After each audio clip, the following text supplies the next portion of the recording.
Halo teman-teman semuanya, perkenalkan nama saya Anggi Lestari. Saya adalah mahasiswa Magister Hukum di Universitas Kristen Indonesia. Ya, jurusan saya fokus kepada jurusan hukum bisnis. Nah, pada kesempatan kali ini saya ingin mempresentasikan terkait dengan perusahaan pembiayaan dalam hukum perbankan di Indonesia. Nah, tujuan presentasi saya kali ini adalah memahami hukum perbankan yang relevan dengan perusahaan pembiayaan, lalu mengetahui regulasi OJK dan Bank Indonesia yang berlaku, serta mengidentifikasi risiko hukum dalam proses operasional pembiayaan dan menyusun strategi mitigasi risiko hukum. Nah, latar belakang yang mempengaruhi dalam pembahasan ini adalah perusahaan pembiayaan saat ini berkembang pesat seiring pertumbuhannya ekonomi di Indonesia, serta sering bekerja sama dengan bank untuk pembiayaan konsumen dan investasi. Lalu penting memahami hukum agar terhindar dari sanksi, sengketa, dan resiko reputasi. Nah, kita ke definisi perusahaan pembiayaan dulu ya teman-teman. Nah, definisi perusahaan pembiayaan bisa dikatakan sebagai lembaga keuangan non-bank yang memberikan kredit atau fasilitas pembiayaan. Nah, contohnya dari perusahaan pembiayaan ini adalah bisa membiayai kredit mobil, kredit alat berat, multiguna, dan leasing. Nah, dasar hukumnya yaitu tercantum di dalam Undang-Undang Nomor 42 Tahun 99 dan POJK OJK. Nah, fungsi perusahaan pembiayaan tuh apa sih? Nah, ada beberapa fungsi dari perusahaan pembiayaan. Antara lain adalah memberikan akses pembiayaan bagi konsumen dan bisnis, terus mendorong pertumbuhan ekonomi, membantu pengelolaan risiko finansial, serta meningkatkan inklusi keuangan. Nah, itu adalah fungsi dari perusahaan pembiayaan, teman-teman. Lalu, dasar hukum perusahaan pembiayaan itu tercantum di dalam Undang-Undang Nomor 42 Tahun 99 tentang jasa keuangan. Ada POJK Nomor 29 2014 tentang perusahaan pembiayaan, dan KUH Perdata yaitu berisi tentang kontrak, hak, dan kewajiban, serta ada UU Perlindungan Konsumen. Nah, hukum perbankan mengatur aktivitas bank dan lembaga keuangan terkait. Nah, tujuannya untuk stabilitas, transparansi, dan perlindungan konsumen. Nah, relevansinya perusahaan pembiayaan sering bekerja sama dengan bank, misal dalam pembiayaan kendaraan. Nah, terus produk perbankan yang relevan antara lain itu adalah kredit investasi dan modal kerja, kredit konsumsi seperti pembiayaan mobil, elektronik, rumah, dan lain sebagainya. Nah, ada fasilitas factoring dan leasing, serta ada e-money, payment gateway, dan digital finance. Nah, terus selanjutnya ada regulasi OJK untuk perusahaan pembiayaan. Nah, kewajiban modal minimum, terus ada tata kelola dan struktur organisasi, lalu selanjutnya pengawasan rutin dan pelaporan berkala,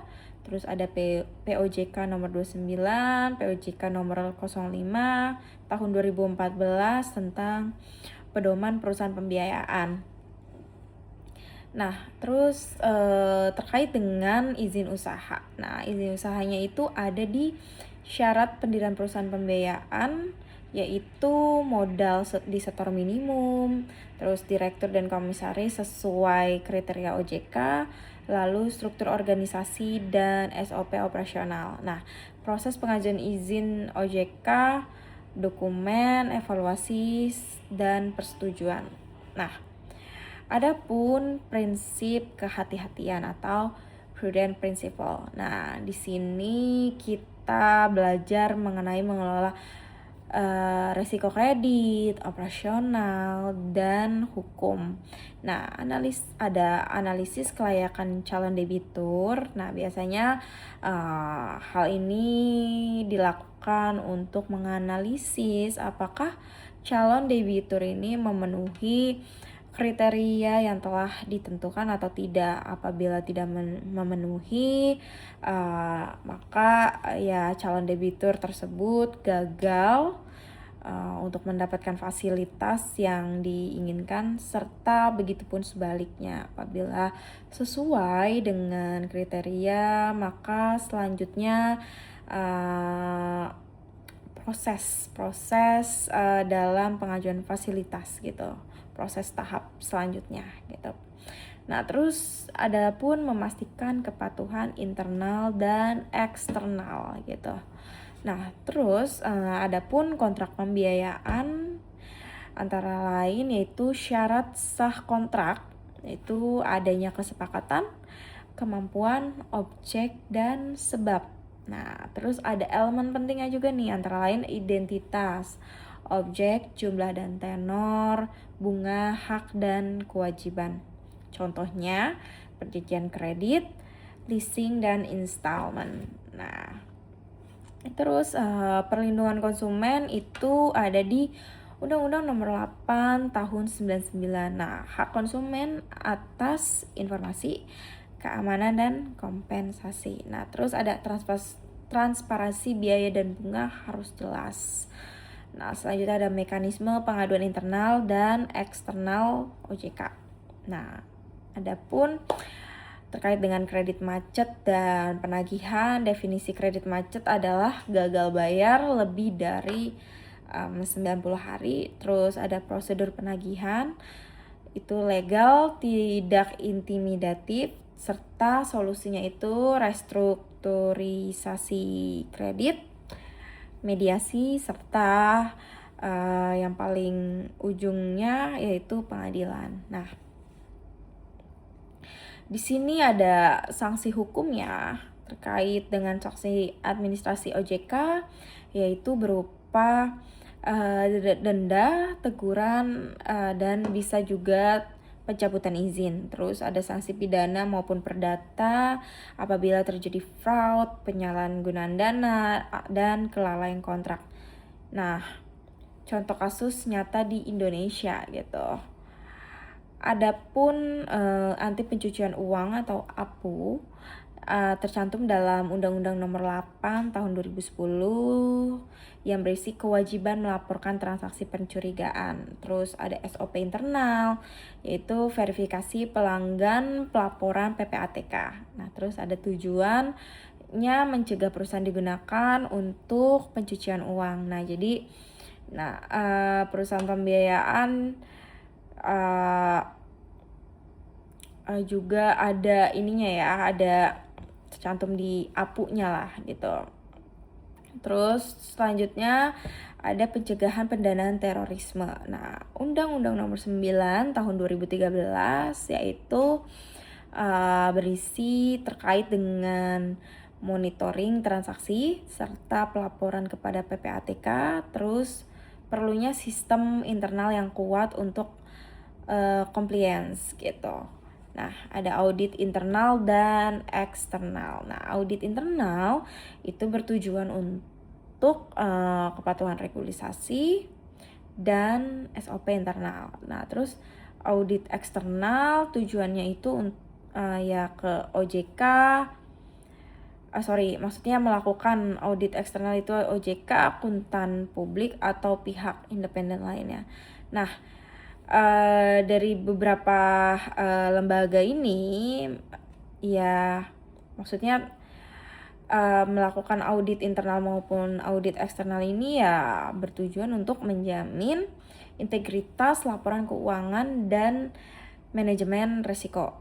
Terus adapun selanjutnya kewajiban pelaporan. Nah, di sini ada laporan keuangan berkala ke OJK dan pajak. Nah, perusahaan pembiayaan tuh wajib gitu melaporkan laporan keuangannya secara berkala ke OJK dan ke pajak. Terus wajib juga melaporkan transaksi besar dan mencurigakan. Terus ada juga pelaporan risiko operasional dan kredit macet gitu. Nah, manajemen risiko hukumnya yaitu mengidentifikasi risiko hukum terkait dengan kontrak, regulasi, dan sengketa. Nah, ada SOP mitigasi risiko serta pelatihan rutin karyawan dan manajemen. Nah, contoh kasus sengketa yaitu sengketa pembiayaan kendaraan, misalnya debitur menolak membayar karena informasi tidak lengkap gitu. Nah, terus ada juga sengketa kredit macet. Bank dan perusahaan pembiayaan bekerja sama dengan restrukturisasi gitu. Nah, penyelesaiannya itu bisa di mediasi, arbitrase maupun pengadilan gitu. Nah, terus selanjutnya ada perjanjian dengan bank, co-financing dan fasilitas pendanaan bersama, terus ada kewajiban hukum bersama, pembayaran, jaminan dan pelaporan. Contohnya itu perjanjian legal yaitu joint agreement dan credit facility agreement gitu. Nah, terus ada teknologi dan hukum digital di mana digital lending dan vintage yaitu regulasi OJK tentang P2P lending gitu. Terus perlindungan data dan cyber security. Terus ada compliance digital di mana ada notifikasi, persetujuan pengguna dan audit sistem gitu. Nah, dan selanjutnya etika dan kepatuhan. Nah, kode etik perusahaan dan prinsip governance gitu. Ada kepatuhan hukum sebagai budaya perusahaan dan mekanisme whistleblowing dan pengawasan internal. Terus tantangan hukumnya ada pun perubahan regulasi cepat, penyalahgunaan produk pembiayaan, terus sengketa konsumen dan reputasi perusahaan. Terus digitalisasi dan resiko keamanan data. Nah, selanjutnya strategi mitigasinya yaitu monitoring regulasi secara rutin, ada audit internal dan eksternal berkala, pelatihan staf dan manajemen risiko hukum. Terus ada konsultasi hukum eksternal saat diperlukan. Nah, terus selanjutnya studi kasusnya itu contohnya perusahaan pembiayaan dituntut karena penyalahgunaan data nasabah.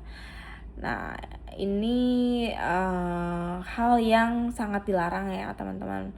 Jadi perusahaan pembiayaan juga wajib menjaga data-data pribadi nasabahnya gitu. Jangan sampai bocor dan apalagi kalau sampai disebarkan secara sengaja gitu.